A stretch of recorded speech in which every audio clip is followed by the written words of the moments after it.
में ज्वाइन कर रहे हैं।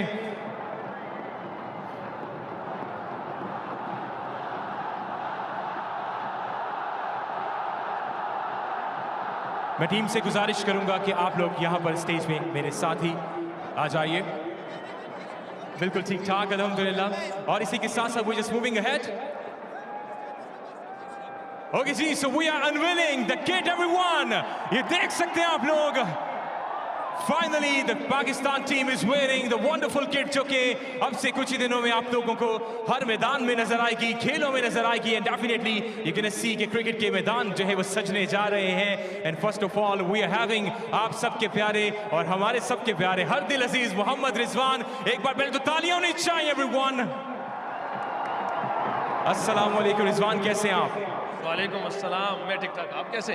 बिल्कुल ठीक ठाक। सबसे पहले पूछना चाहूंगा, इतना सारा क्राउड है, एक नई वाइब है, नया स्टेडियम